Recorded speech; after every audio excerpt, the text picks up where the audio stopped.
I think the thing Jerry needs to realize right here today is he has the best GM in football in his division, maybe one of the best GMs in the history of the game, considering what we've seen in the last 10 years. And if you don't completely change your strategy now up there at the Star, Jerry will surely watch the division get dominated by the Bird Turds and maybe Jaden Daniels for the rest of his life. You know, you just did it with Jalen Hurts at quarterback and Kellen Moore as OC. to speak to Howie Roseman's greatness, they won the Super Bowl 7 years ago with Nick Foles, totally rebuilt the team. Everything's new except like Lane Johnson, Brandon Graham, Dallas Goedert. Is there anybody else still around from 7 years ago? Slay. Maybe a couple of dudes. Slay, was that? I think Slay was an addition 3 or 4 years ago. Was he more? I was that thinking was a he was trade a couple of years that back. Was a trade Darius with the Slay. Lions. I think he was there with their first go around when they lost. So he's probably been there now 4 years. Okay, my bad. So no worries. But yeah, it is, you know, for all intents and purposes, that doesn't happen. Okay, how about this?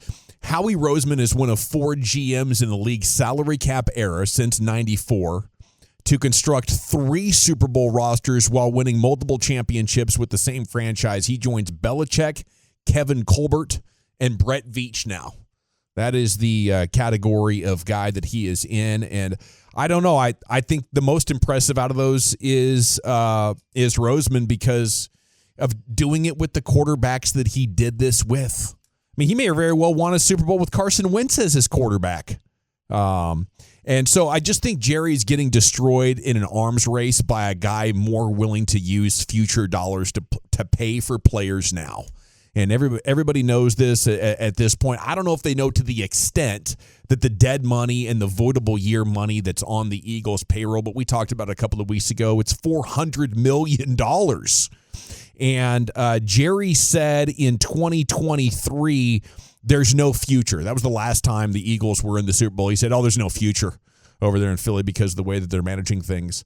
I mean, shouldn't yesterday have been the moment for even the most absentee-minded general manager in football who's too distracted by his business enterprises to do whatever it takes? Shouldn't that have been the moment where you're like, oh, man, we've been doing this all wrong? I would certainly hope so. You know, if that's not going to do it, but you know, what do you guys expect here in this division in the foreseeable future? Is this going to be? Do you agree with me? Howie Roseman's one of the best GMs in football history. Yeah, the only way to compete. Off season in NFL history when you look at like what they did, not only from a personnel standpoint but a coaching staff standpoint, bring in 2 new coordinators as well. So yes, I think this year was probably Howie's best work when you add in what they did in free agency, but also the draft class. They hit home runs basically across the board. Yeah, and you mentioned the coaching staff. Sirianni was the one that really got to handle the coaching staff turnover before last season, and that was a debacle on both sides of the ball. And Howie said, okay, this is going to be my hire now. They pivot quickly. They don't pivot wait. quickly. Yeah. Absolutely, that's a great point. Yeah. They're not married to any decision they make if it's not a good one, even if it's paying Carson Wentz a bunch of money. Mm-hmm. And I think that's one of the big things that they were able to do other than really Mahomes, and I guess Stafford was able to do it as well with the Rams, but you rarely see these guys not on a rookie contract and winning a Super Bowl. Yeah, impressive. Especially a guy who we know, like in Jalen Hurts, and he was awesome last night, but he's not a clear-cut top 3 quarterback in the league. It's a very similar comparison to Dak. Good enough to get paid, but probably not worth all that money, and Howie Roseman has the wherewithal to understand that. He doesn't just give Jalen Hurts the big money and say, go turn into Mahomes for me. He says, okay, you're good enough to where I don't want to keep looking around for other quarterbacks, so I'm going to give you the money, but I'm also going to put an Avengers-type roster around you on both sides of the ball, and we're going to go do this thing. And that's what the Cowboys have to do with Dak.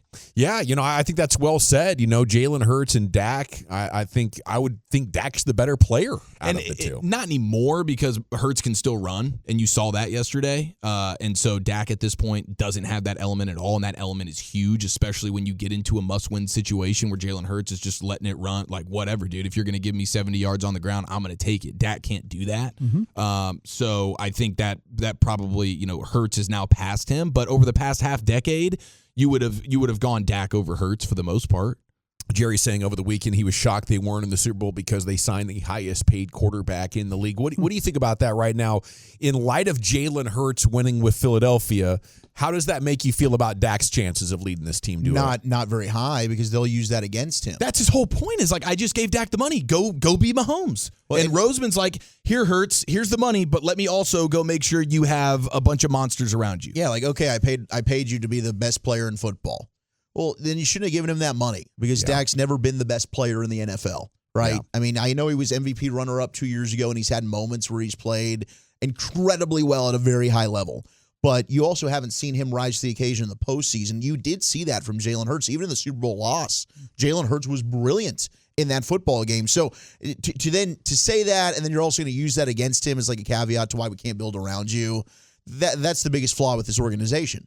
Yeah, and I don't know why he would continue to be down that path. We've seen some hints of maybe looking at free agency or the cap differently, but that's our best hope, Brian, because this season was less about the Eagles players being better than the Cowboys players. It's about the Eagles front office being that much better than the Cowboys. They've done a great job, and with all the moves, and that's it's all about, to me, it's all about general managers that fear for their jobs. And I say that in a way of, if you wake up every day and you fear failure, but you continue to make moves despite of it, you got a shot. You got a shot in this league. Because when you feel like you're going to fail, but you keep doing it, but it works, it drives you even more. Yeah. That and they don't fear failure here. Yeah. They don't.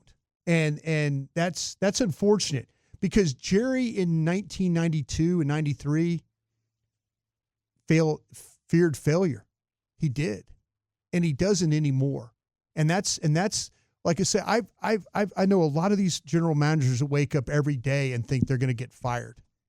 And they go out and they do things to try and make their team better. And if it works, they get to keep working. If they don't, then they get to come and do radio with me, Yeah. And I think that's what the difference between, I think Howie wakes up every day. Those 2 years that Chip Kelly was in there running that organization, that fueled him in a way like no other. We're going to get this thing done. Yeah.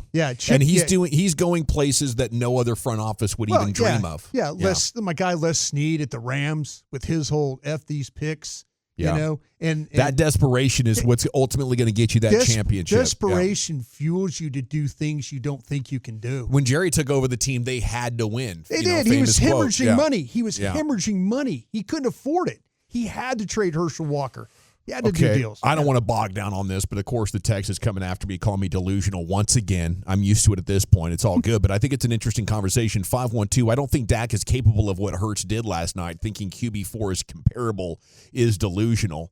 I mean, I just think Dak is so much better of a passer and a decision maker than Jalen Hurts in the passing game that it likely makes up for what he lacks in the running game. I mean, Jalen Hurts put up 18 touchdowns and 2,900 yards this year. Dak Prescott had a better stat line in 2023 than the MVP candidates did this year. I mean, he was incredible. I just think that the texter isn't recognizing how much easier the game is when you do have two great wide receivers and a tight end, a third dude who's scoring a touchdown in the Super Bowl, the best running back we've seen in the NFL in 20 years, an incredible defense, and Jalen Hurts played his best game of the year at the right time. Even though it was only good for 220 yards, it was all the right times. Yeah, and I think that's a big thing as well. When have you, in the biggest moments, seen Dak consistently, hey, this is the Super Bowl stage, go be your best? And that is a consistent issue with seemingly all their players and all their big time players, all the guys that they pay.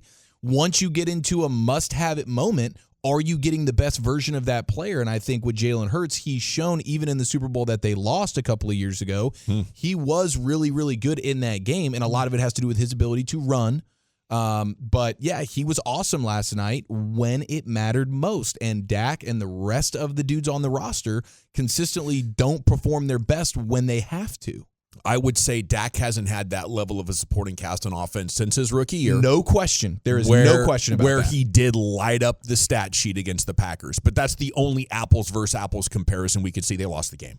Yeah, for sure. And you have to go back a while for that. And he started not good in that game. He ended the game outstanding. I mean, truly phenomenal in that rookie season game at they home had a versus the damn Packers. talented offensive squad in 2021. They had Cooper, they had CeeDee Lamb, you had Tony Pollard, who was still in his prime then, pre-injury, really good.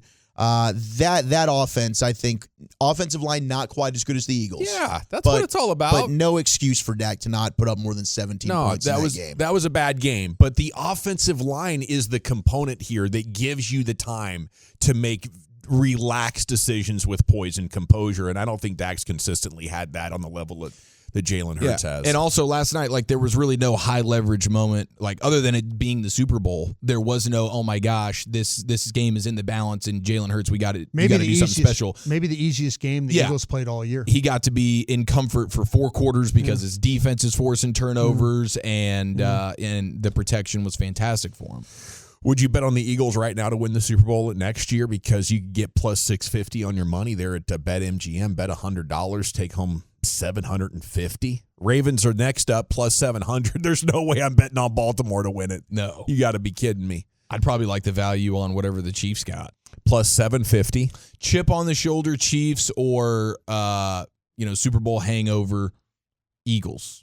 I think you could probably end up getting better odds if you're expecting a bit of a hangover. Maybe they start the season slow, and in October, what is plus 650 or whatever right now for the Eagles becomes plus 1200 or something, and now all of a sudden you're cooking. I don't know what their offensive coordinator position is going to be like. That was a big issue 2 years ago for the Eagles. Yeah. I got to read the tea leaves on what they're going to do in free agency. That both teams have, the Chiefs and the Eagles, have a number of key guys. You know, and I don't know how Roseman handles this. The Giants are considered the biggest long shot at plus 30,000, followed by the Titans at plus 20,000. I didn't even look up the Cowboys. Well, the Cowboys probably are down on that list too. When you start 40 or 50. Yeah, if you start to talk about completely new coaching staff, they're about to lose a bunch of players, likely off their depth.